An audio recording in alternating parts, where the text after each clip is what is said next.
Bismillahirrahmanirrahim. Kita lanjutkan masih ngaji di dalam kitab Kasyifatus Sajjah bab tayamum. Sekarang kita lanjut yang ketujuh, yakni syarat-syarat tayamum semuanya ada 10. Yang pertama, tayamum itu harus pakai debu. Yang kedua, debunya harus suci. Yang ketiga, debunya tidak mustakmal. Yang keempat, debunya tidak bercampur dengan sesuatu yang lainnya. Yang kelima, hendaknya dia berniat untuk tayamum. Itu, berniat untuk mengambil debu itu untuk tayamum. Yang keenam, hendaknya dia itu mengusap wajahnya dan kedua tangannya dengan 2 kali pukulan. Ya, 2 kali. Sekarang yang ketujuh, wasabi'u, adapun syarat-syarat tayamum yang ketujuh, ayyuzila ay al-mutayammim. Ini kemarin udah kita bahas di kitab ya, yang udah kita bahas sedikit. Isyarat yang ketujuh tuh, orang yang tayamum harus menghilangkan an-najasata pada najis awalan pada pertamanya. Jadi kagak boleh menghilangkan najis setelah tayamum, tapi hendaknya menghilangkan najis itu sebelum tayamum. Maksudnya faistaratu, maka disyaratkan alal mutayammimi, atas orang yang tayamum, taqdimu izalatin najasati, yaitu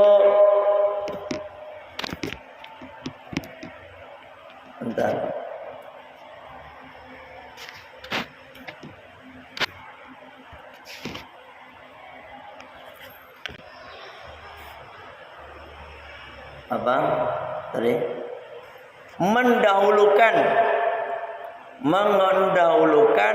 menghilangkan najis ghairi ma'fuwi anha, yang tidak dimakfu dari itu najis. Kalau najis yang dimakfu enggak apa-apa. Najis yang dimakfu ini sampai di sini kemarin. Yang harus dihilangkan itu adalah najis yang tidak dimaaf. An badanihi, dari badannya mutayammim, dari badannya orang yang bertayamum. Walau ghairu a'dha'it tayammumi, walaupun selain pada anggota tayamum. Anggota tayamum kan wajah. Yang kedua tangan. Ya toh? Sampai sikut nih. Itu anggota-anggota tayamum. Di sini bukan hanya yang di anggota tayamum saja, tetapi seluruh badannya harus suci dari najis. Min farjin, dari kemaluannya. Misalnya dia habis pipis atau dari habis berak, harus dibersihkan dulu. Harus dibersihkan dengan cara-cara menurut syariat bahwasanya najisnya itu telah hilang. Au ghairihi, atau selain kemaluan. La an taubihi, bukan pada pakaiannya. Bukan. Kalau pakaiannya ada kena kotoran, maka dia tayamum, sah tayamumnya. Ya, pakaiannya nanti waktu sholat pakaiannya diganti. Enggak apa-apa. Ya enggak boleh toh badannya yang najis. Badannya yang najis harus kudu dihilangkan dulu najisnya. Wa makanihi dan tempatnya, enggak harus tempatnya juga. Enggak harus tempat yang pakai untuk sholat itu harus dibersihin dulu misalnya, kagak. Bi khilafil wudu'i, beda dengan wudu. Kalau wudu sampean apa misalnya badan sampean kena najis, wudu sah nggak wudunya? Halo? Sampean masih kena najis, misalnya kaki gitu ya, atau masih kena najis, sah nggak wudunya?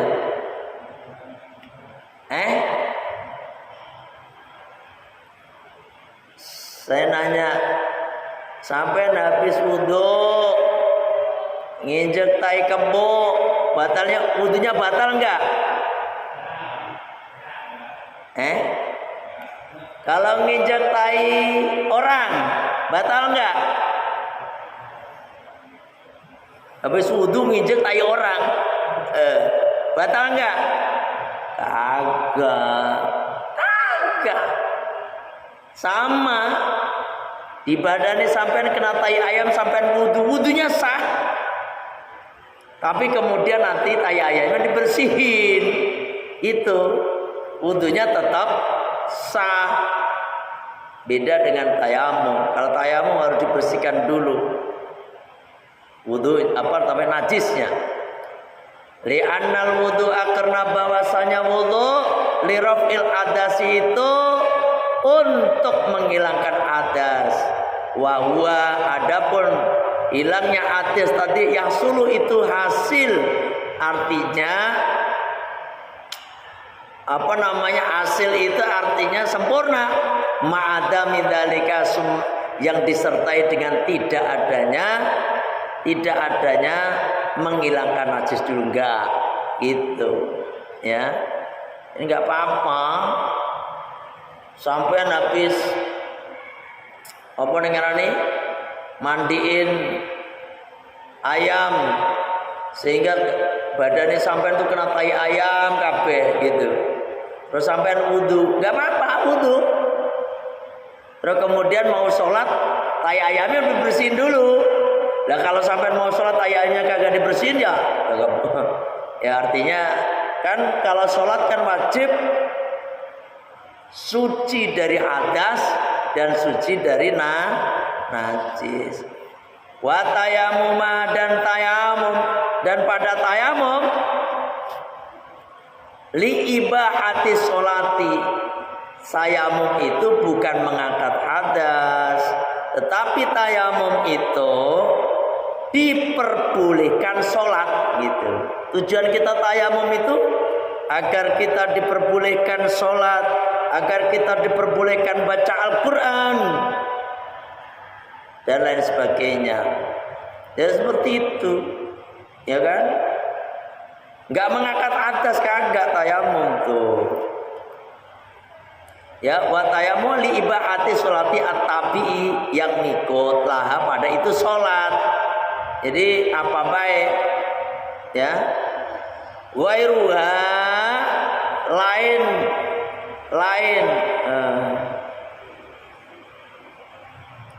selainnya, wala ibahata ma'adzalika, dan tidak diperbolehkannya ya bersama adanya najis tersebut gitu ya.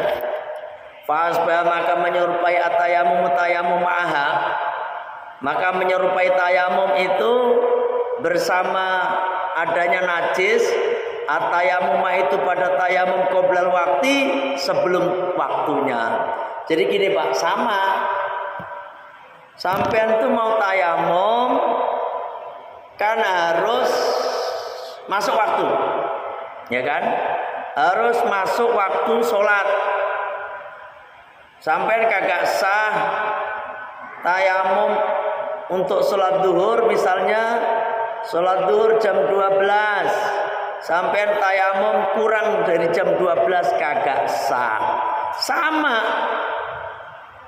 dengan najis itu Pak. Sampean najis belum hilang terus main tayamum aja, kagak sah tayamumnya. Walaupun tayamumnya benar gitu, ya.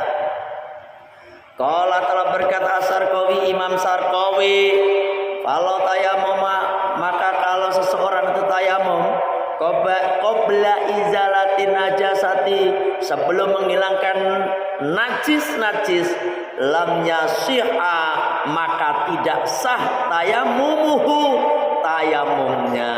Ini kata Syekh Sarqawi. Alal mu'tamati, menurut pendapat yang mu'tamad fil madhabi, pada madhab kita, madhab Syafi'i gitu. Wajar, dan begitu juga telah menjalankan alaihi atas kaul ini Ar-Romli, Imam Ar-Romli.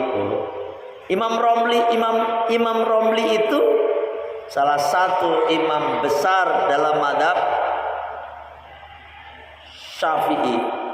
Imam Sarqawi juga begitu. Kalau yang madhab yang sepadan itu Imam Nawawi dan Imam Rafi'i. Di bawahnya ada Imam Sarqawi, Imam Romli. Ini ulama-ulama madhab Syafi'i. Mereka semuanya sepakat bahwasanya tayamum sebelum najis-najisnya dihilangkan, maka tayamumnya tidak sah. Ini ya. Wakila, dan dikatakan, ini nakil Pak. Ada kil itu ada satu pendapat, tapi sedikit ulama, bukan muktamad, bukan jumhur. Siapa Pak? Yasihhu sah. Wajar, dan telah mengambil ini pendapat, alaihi atas ini pendapat Ibnu Hajarin, Imam Ahmad bin Hajar Al-Haytami. Kalau menurut Imam Ibnu Hajar Al-Haytami, nggak apa-apa katanya, nggak apa-apa tayamum sebelum najisnya dihilangkan, kata Imam Ahmad bin Hajar Al-Haytami. Kalau menurut jumhur Syafi'i dan menurut muktamad, pendapat muktamad, harus dihilangkan dulu najisnya. Ibnu Hajar Al-Haytami kagak, boleh-boleh aja katanya. Dan terus kita pakai yang mana dong? Kita ngikut pendapat yang muktamad, bahwasanya sebelum kita wudu, sebelum kita tayamum, kita harus harus membersihkan najis yang ada pada diri kita, gitu. Ya.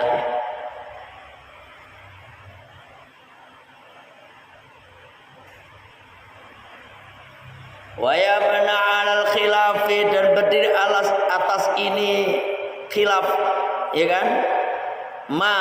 Sesuatu laukana, kalau ada al-mayitu mayit, aklafa, yang punya kulup, watakul fatihi, dan di bawah kulupnya najasatun, itu najis. Misalnya ada mayat belum sunat, ya, belum sunat. Fa'inda Romli, maka menurut pendapat Imam Romli, yudfanu bila sholatin, maka dikubur dengan tidak disolatin, tanpa sholat, alaihi atasnya. Menurut Imam Romli, ada mayat, orang mayat ya, belum sunat, kan otomatis di dalam kulupnya itu ada najisnya. Bagaimana hukumnya? Maka menurut Imam Ar-Ramli tidak boleh disolatin. Karena apa? Karena dia membawa najis. Itu Pak. Termasuk nyolatin mayat yang belum dimandikan, itu nggak sah. Ya, jadi mayat itu sebelum disolatin dipastikan dulu bahwasanya itu mayat udah dimandikan. Nyolatin mayat yang belum dimandikan kagak sah. Maka orang yang mati syahid itu kagak boleh disolatin. Kenapa? Karena orang yang mati syahid itu kagak boleh dimandikan. Kalau mayat yang gak boleh dimandikan, ya tadi kembali yang mana mayat belum dimandikan itu gak boleh disolatin. Padahal kalau mati syahid itu kan gak dimandiin kan? Kenapa gak dimandiin? Karena orang mati syahid itu darahnya yang nempel, yang masih membekas, maka itu sebagai bukti nanti di akhirat. Dan orang yang mati syahid, maka dia akan lepas yang namanya siksa kubur. Dia lepas dari pertanyaan mungkar dan nakir. Dia masuk surga tanpa hisab. Yang penting kagak punya utang. Gitu, paham? Kalau punya utang susah masuk surga. Harus dibayar dulu utangnya. Itu yang mati syahid loh. Apalagi yang mati sangit. Mati sangit. Ya kan? Orang yang mati syahid aja, Pak, itu kagak bisa masuk surga kalau dia punya sangkut paut utang. Makanya bukannya saya ngelarang sampean ngutang, silahkan ngutang, tetapi sampean catat utang-utangnya sampean. Suatu saat sampean mati, nanti biar dibayar sama anaknya sampean, sama istrinya sampean. Catat, jangan diem-diem baik. Udah sholatnya kagak beres, gimana, ya kan? Itu catat, harus punya kesepakatan sama istri. Mah, kita harus sepakat nih, apaan ya? Ini kalender kan di belakangnya kosong nih. Kita buat catatan utang. Ini lembar pertama sampai lembar ketiga, ini utang-utang ayah. Lembar 4, berapa lembar sih? 4 lembar ya. Kalau 6 lembar berarti ya kalau 6 lembar berarti lembar pertama sampai lembar ketiga ini catatan buat utang ayah. Lembar 4 sampai lembar ke-6 ini buat catatan mama. Sepakat ya? Nanti siapa yang mati duluan, yang hidup yang bayari. Gitu. Sampai begitu enggak? Atau main ngutang kasbon bae. Kagak ada tahu istri sampean kasbon di PT lagi. Tapi kalau di PT mah ada catatannya. Sampean tuh kadang-kadang ngutang sama tetangga, main utang aja. Ya, istri ini sampean kagak tahu lagi. Sampean mati. Tetangga sampean nggak ngomong, mau ngomong kagak enak lagi. Cuma utang 100-200 ribu. Mau ngiklasin gimana? Kalau 200 mah masih inilah. Misalnya 5 juta. Mau diiklasin gede, kagak diiklasin. Ini orangnya nggak punya apa-apa, pusing jadi. Ya kan? Makanya catat, Pak, catat. Sampean punya utang. Jadi kalau ada mayat sekali lagi yang punya apa? Yang belum disunat, kulupnya masih nutup, terus di bawahnya itu ada najisnya, maka menurut Imam Ar-Ramli dia dikubur tanpa disolatin. Karena bahwasanya itu jenazah lam yataqaddam, bahwasanya dia tidak mendahulukan izalatun najasati, menghilangkan najis itu ya. Wa inda Ibni Hajar, dan menurut pendapat Imam Ahmad bin Hajar, yusalla, disolati alaihi, atas itu jenazah, itla yustaratu, karena tidak disyaratkan, indahu, pada menurut Imam siapa, Ibnu Hajar al-Haytami, dalika, yang demikian. Nah, kalau ada kasus seperti ini Pak, ya tetap kita kalau seperti ini ngikut pendapat Ibnu Hajar al-Haytami. Karena anak kecil mati, anak kecil kan belum disunat. Sampai belum disunat, semalam ngaji kalau belum disunat kagak boleh disolatin. Lah, gimana? Kalau seperti ini ngikut pendapat ini lah Pak. Mengikut pendapat Imam Ahmad bin Hajar al-Haytami. Walaupun belum disunatin, yang penting dimandikan dia. Udah dimandikan. Udah dibersihkan semuanya, tetap disolatin. Dan bayi itu wajib disolatin enggak? Bayi. Ada mati bayi. 3 hari mati, wajib disolatin enggak? Lihat, ini belum pernah ada yang mati bayi di sini. Ada bayi mati Pak, umur 3 hari, sebulan deh, terus mati, disolatin enggak?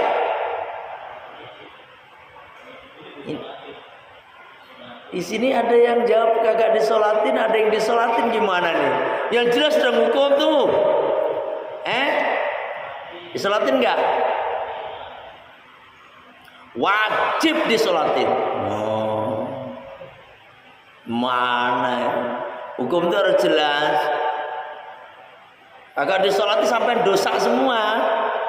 Ya, ada bayi umur 3, jangankan 1 bulan. Mati, wajib disolatin. Lah, gitu. Karena apa? Dia mengeluarkan suara jeritan, maka dia harus diperlakukan seperti mayat dewasa, dimandikan, dikafani, disolatin, dan dikubur. Paham ya? Kecuali yang keluron, yang belum umurnya nyampe di bawah 4 bulan, kagak itu mah, ya kan? Agak orang keluron, bayi keluron, atau mati di dalam, kagak menjerit, kagak apa. Tapi itu dimandikan, tetap dimandikan, langsung kagak perlu disolati, langsung dikubur.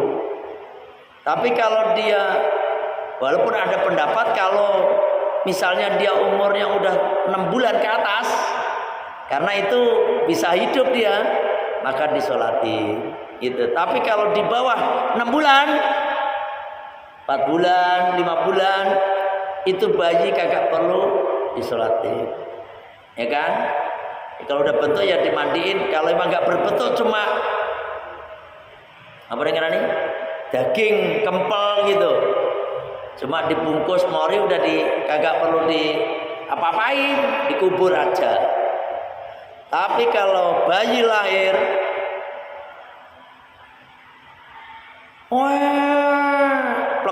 wajib disolatin. Paham? Kalau sampai kagak nyolatin, semua dosa. Karena itu fardu kifayah. Fardu kifayah tuh kalau tidak ada satu orang yang menjalankan, maka semua kebagian dosa. Itu. Ada yang nanya? Bismillahirrahmanirrahim.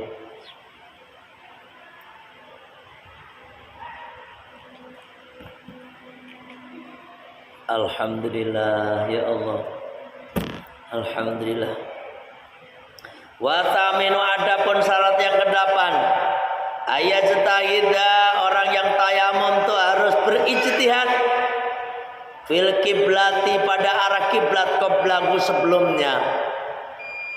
Pak, sampean sebelum tayamum sampean harus tahu mana arah kiblat gitu. Atau sampean berijtihad bahwasanya kiblat itu sono misalnya. Udah harus sampean tentukan baru tayamum. Sampean belum menentukan arah kiblat, main tayamum bae. Habis tayamum baru kiblatnya mana nih? Kiblatnya mana nih? Kagak sah itu. Ya kan? Kenapa?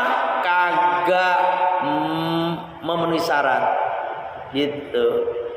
Makanya pentingnya ngaji itu seperti ini nih. Ya.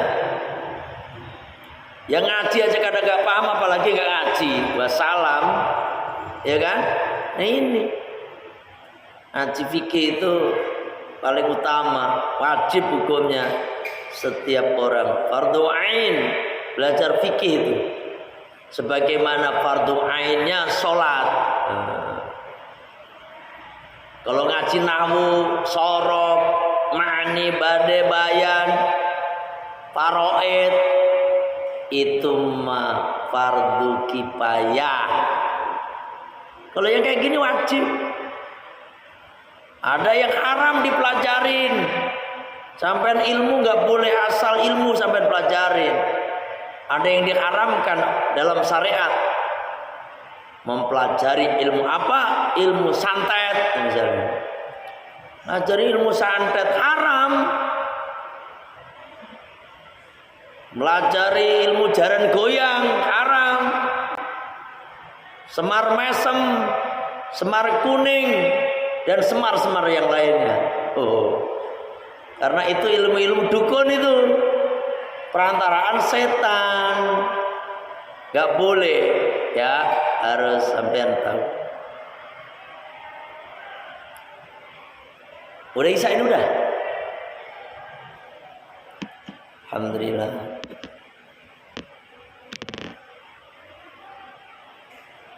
Hari Minggu besok ada acara 17-an enggak?